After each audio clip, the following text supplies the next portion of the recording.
If your savings account is just called savings, you're doing it wrong. The name changes everything. When you name your savings accounts after their purpose, emergency fund, vacation, new car, house down payment, something shifts in your brain. Saving stops being abstract. It becomes specific. You're not just saving money, you're saving for something.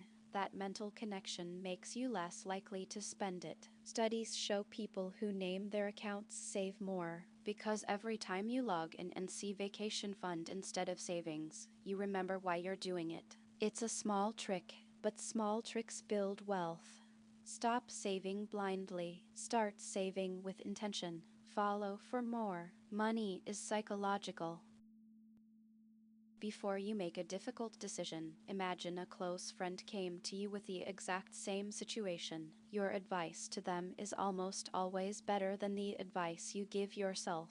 Why? Because when it's personal, emotions get in the way. Fear, guilt, attachment. But when it's someone else's problem, you see it clearly. You think rationally. You give honest, practical advice. So the next time you're stuck on a decision, flip it. Ask yourself, if my best friend told me this, what would I tell them? Then tell yourself the same thing. You already know the answer. You just need distance to see it.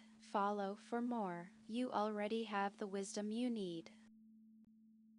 Reverse mortgages sound like free money. They're not, but sometimes they're the least bad option. A reverse mortgage lets you borrow against your home's equity. You don't pay it back monthly. It accrues interest. When you die or sell the house, the bank gets paid. Sounds like a scam, and for most people it is. The fees are high.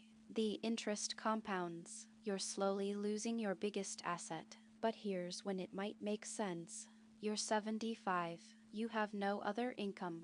You're about to lose the house anyway. A reverse mortgage keeps you in your home. It pays the bills. It's not a good deal, but it's better than homelessness. Sometimes the best financial move is picking the least terrible option. Follow for more. Finance isn't black and white.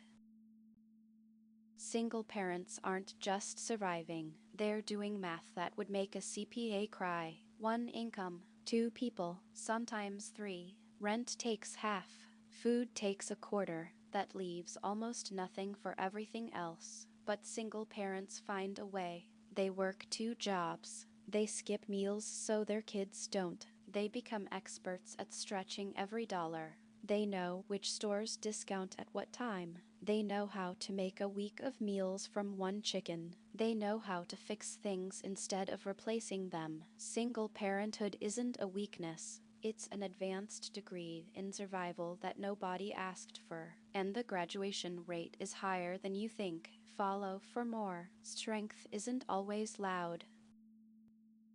If your mom won't let you open a Roth IRA at 18, do it anyway. She's wrong. A Roth IRA lets you invest after-tax money. It grows tax-free. You withdraw it tax-free. At 18, you have 45 plus years of compound growth ahead of you. Every dollar you invest now is worth hundreds by retirement. Your mom might think she's protecting you, but she's costing you a fortune. The government rewards early investors. The longer your money sits, the more it multiplies. A 18-year-old who invests $100 a month will have more than a 30-year-old who invests $500 a month. Start now. Even if it's small, even if it's just $50. Time is the most valuable asset in finance. And you're wasting it. Follow for more. Your 18-year-old self controls your 65-year-old future. If you have 50K sitting in savings, you're losing money every single day. Inflation eats cash. Every year, your dollars are worth less. $50,000 today will buy less in 5 years. The bank gives you 4% interest. Inflation runs at 3 to 5%. You're barely breaking even or losing. The smartest move? High-yield savings account first. Get 4.5 to 5% risk-free. Then invest the rest. Index funds, Roth IRA, real estate if you can. The worst thing you can do is let it sit in a regular checking account doing nothing. Your money should be working. If it's not working, it's dying. Put it to work. Follow for more. Money should move. A job offer with a pension isn't always better than one without. You have to do the math. Pensions sound amazing, guaranteed income for life. But compare the total package. A job with a pension might pay 10K less per year. Over 30 years, that's 300K you're giving up.